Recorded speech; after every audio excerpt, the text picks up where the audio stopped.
So first and foremost, I'm Professor Fred Ogolla. I am one of the conveners of Concerned Citizens Movement, and I'm a concerned citizen of Kenya just like any other person. So first of all, I want to explain to you why am I on the street today and why will I be on the street from tomorrow until we achieve our dream. The first and foremost thing, this is personal. I was a professor in Strathmore for more than 12 years. I am among the most qualified professors we have in this country. And I'm standing here jobless with 5 undergraduate degrees, 2 masters, a PhD, 16 World Bank certification, and I'm jobless. It's not because I could not get a job. It's that I got a job and the president made a call to where I was working and asked them to fire me and replaced me with his son-in-law. So his son-in-law is working in the office where I was working.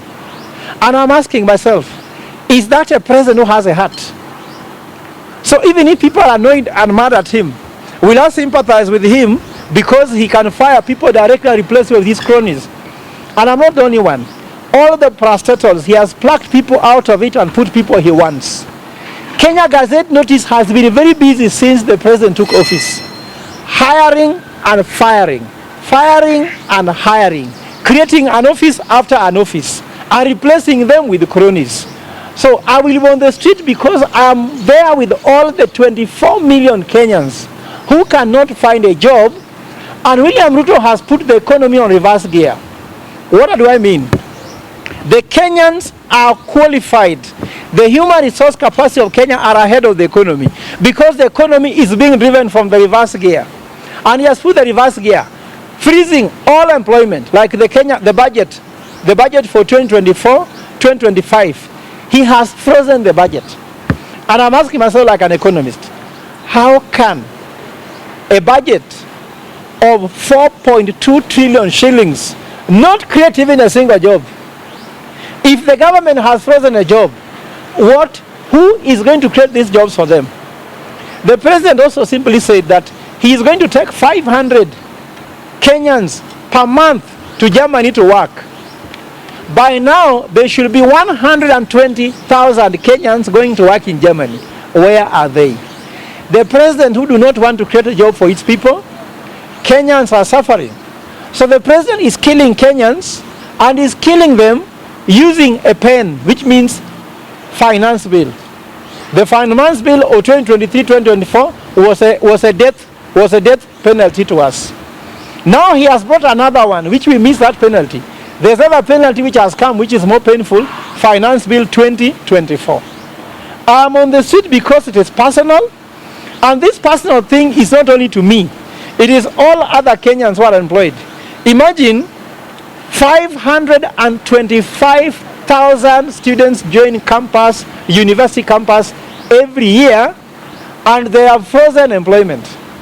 Meaning only him and his cronies can actually get jobs. So I'm on the street because I must ensure that I change my destiny. And I'm urging all Kenyans who share the same feeling like me, that we better go to the street and die on the street than to die at home of hunger. We are actually dead. So I've heard again that he has moved military artillery to State House. They are there, even the tankers in State House now, as I speak. So what I'm trying to say is that Marcos did the same. This is a revolution which is unstoppable. The only thing that will stop it is when we get our demands. And today I've left my house. You see, I'm dressed. I'm not dressed like a professor today. I've told my family, bye-bye. If you see me, it means Ruto is not the president. So I'm on the street to be on the street until the president resigns from office, because we have rejected the finance bill which he created. And also we have to reject the author.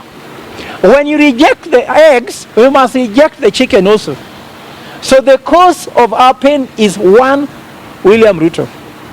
If you go on the road, you see potholes everywhere, nothing being done, that is him for you. You apply for passport, you see Ruto there. When you apply for ID, you see Ruto there. When you go to school, you see Ruto there. When you go to a petrol station, you see Ruto there. Even if you are sleeping at night, you hear tokens are over, you see Ruto in the tokens. So Ruto in the morning, Ruto in the midday, and Ruto at night when you go to bed. No, we cannot take it. We cannot afford William Ruto. Let him go to Abu Dhabi because he says he can raise funds. When you told him to use KQ, he said he used a plane from Abu Dhabi. He knows how to mobilize resources.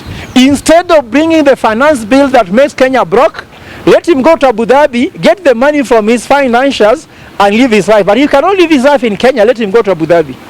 We cannot afford the president. We cannot afford his lies. We cannot afford his misleading statements. We cannot wait any further. Our patience is done, and that's what he's facing. Thank you. What did you tell me? I have heard this statement coming from Kenya Kwanza leaders, including the president, that he wants to talk to GenZs, or he wants to talk to the people who have organized this mass action and mandamano. Let me tell the president that he has intelligence and he knows the truth. We don't want to hear propaganda. No one is organizing mandamano. The organizer of mandamano, or the leaders of this mandamano, is one thing: the economic pain Kenyans are having. If you want to talk to the leader of this mandamano, talk to the finance bill. Talk to the economic pain we have. You are supposedly the father of the nation. You should provide. If you cannot provide, get out of the way. We have enough people who can provide. So what you are trying to see here is, I've heard many propaganda saying, I've heard, for example, Soros saying that there are some people from abroad who want to sell products in Kenya and has brought money. Where is that money? Let him tell us where the account money is. My M-Pesa here is almost full liter. Where is this money coming from? And let me tell him, when I began the demonstration on 1st of June, did he not arrest me? I was the first person to be arrested because of the misdeeds of William Ruto. When I was arrested, and I told him, you can tie my hands. You cannot tie my head. You cannot tie my mind. You cannot stop my spirit. So that spirit I'm talking about is the one dealing with him. And this spirit will not leave him until he actually calms down. You hear people saying, Ruto must go. People are saying, Zakayo shuka. Kama ujui penye ngazi iko tukuonyeshe. Shuka chini. Kwa sababu we are tired of the president plus all his lies and all his finance bill and all his budget and policies. The economic policies is shrinking. I can tell you, the president is trying to find the Kenyan destination using the wrong map, and we cannot wait for forever.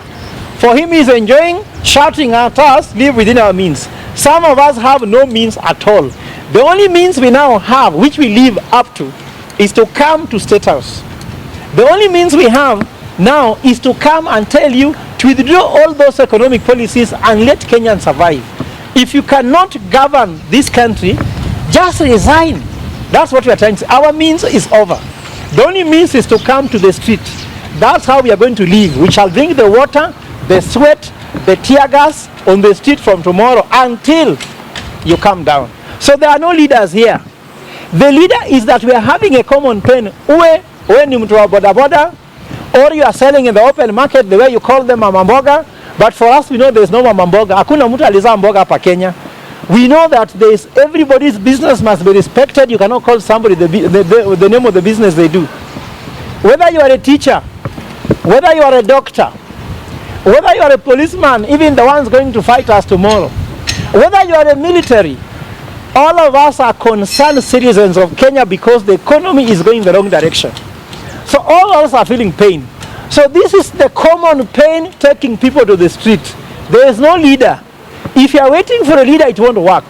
And let me warn anybody who will be going to State House to negotiate anything on behalf of citizens. You cannot negotiate anything that will not be able to cure our problem. Our problem is one William Ruto. That's our problem. And there's no negotiation that can remove that pain from us. Since he took oath of office, since the Bible dropped down, our problems began and they are not going anywhere any further. So our issue is clear. There is no leader. The leader is a common pain all Kenyans are wearing. Even the person guarding you, who is your bodyguard, he has the same pain. Last time you were in Bungoma during Madaraka Day, your officers, the policemen, were having lunch eating bread and soda like high school children. While for you, you are eating kuku, which is from there.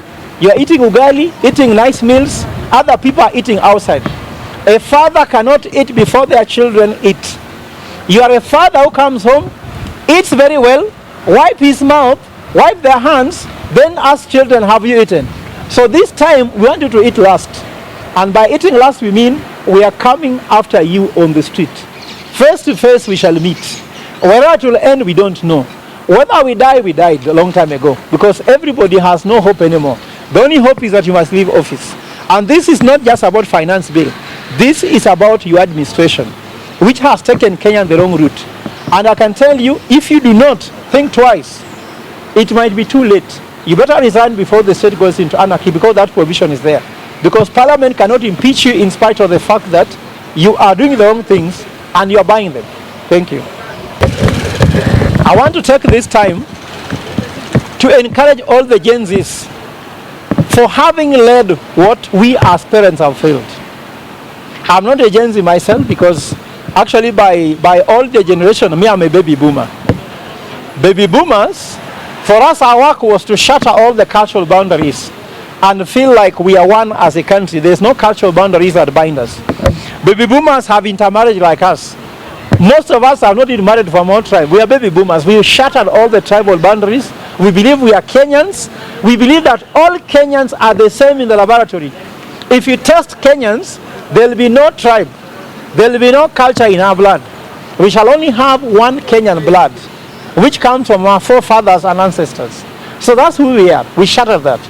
And I'll tell Gen Zs that there's something the millennials did. Generation Xers did theirs. Gen Xers did theirs. Now Gen Zs, this is your work. God bestowed upon you to revolutionize Kenya and transform this country so that we can have good leadership. It is your moment. Let no one shout at you. You are not children. You are above 18. You have age of consent. You are educated. You are not just children. You are also citizens. And citizens, you have a right. And you can demand for your rights. When you come to the street, demand for your rights. I want to tell all policemen who are coming tomorrow, we are coming with your children. We are coming with your uncles and nieces. We are coming with your aunts. We are coming with your grandmothers. Please know that if you shoot, you might just shoot your aunt. You might just shoot your daughter. You might shoot your son. So don't listen to what you are being told by the head of state. Because what's happening is, his time is up, but yours is not yet. So his time is up, yours is not up. So ensure you protect Kenyans. Be on the side of Kenyans, because that's the only side anyone can be. If you are on the side of the government, you are on the wrong side. The right side is being on the government, on the students, on the citizen side. And we are just concerned citizens. We are nothing else. We are not terrorists.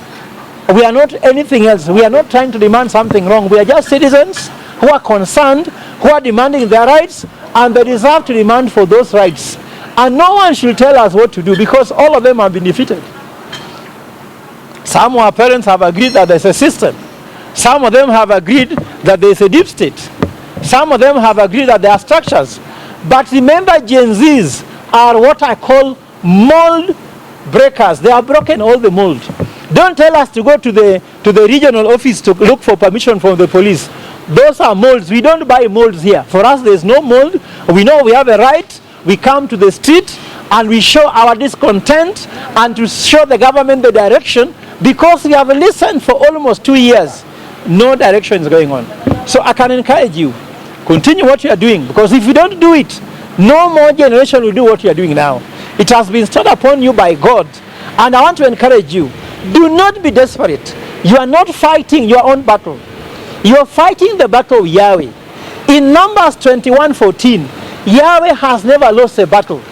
Even if you read Romans 12:21, Yahweh always wins. And you will win. Don't be desperate.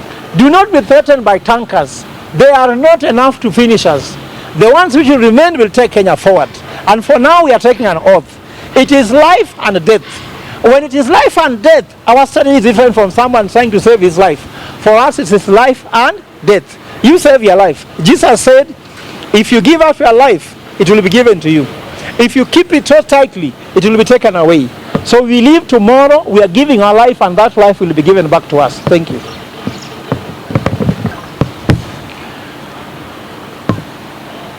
I want to take this message directly to Parliament. Parliament needs to know they are not agents of State House. Parliament needs to know that they are supposed to check on the excesses of the executive. They are the third arm of government, or one of the three arms of government. They should do their part. They cannot be able to be accomplices of State House to do what State House wants against the citizen whom they represent. What is your oversight role? What is your representation role? Why don't you play those roles according to the Constitution of Kenya? If you are lawmakers, why can you behave like you do not know law? You are called lawmakers. How can lawmakers claim they have a bribe? I want to go very clearly. That Parliament of Kenya, the 13th Parliament, has become one of the worst horse trading houses in the history of Kenya. If I compare the Parliament where we had people like Paul Mwite, we had people like James Orengo, we had people like Raila Odinga, we had people like Anyang' Nyong'o, you had people like Orwa Jode. This kind of Parliament is just made of two geges who have no clue about what they are doing. Now, why am I saying this? It is in the papers today that MPs said they were given 2 million shillings each to vote yes for the finance bill. Now, I want to come clearly. I'm also told that after they voted yes, the MPs who voted yes were given 300,000 shillings thank you message. Now I'm hearing that tomorrow, the money coming there can be about 5 million shillings to pass this draconian finance bill. First of all, let me tell all the MPs saying they were being given. Please, can you name the names of who was giving you this money? Because you are leaving us somehow wondering. Who gave you the money?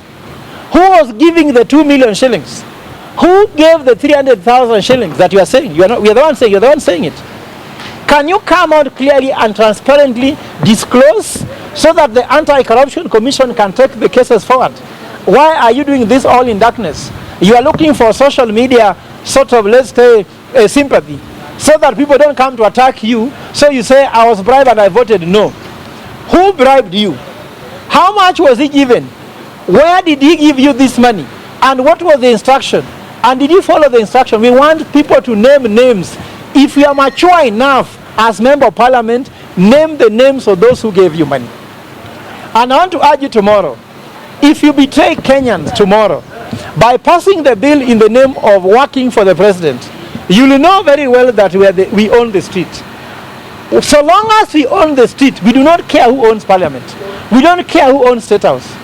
And we are going to ensure we deal with all of you using our sovereign power. Sovereign power means take the power in your own hands and take it to the state, so that state can be answerable. But I also want to urge everybody going tomorrow, let us behave within the constitutional matters. If you look, all the people demonstrating, no one has broken the law. Violence has not been there. In fact, the president said himself. We also know very well no one has destroyed property apart from them destroying our own lives and property.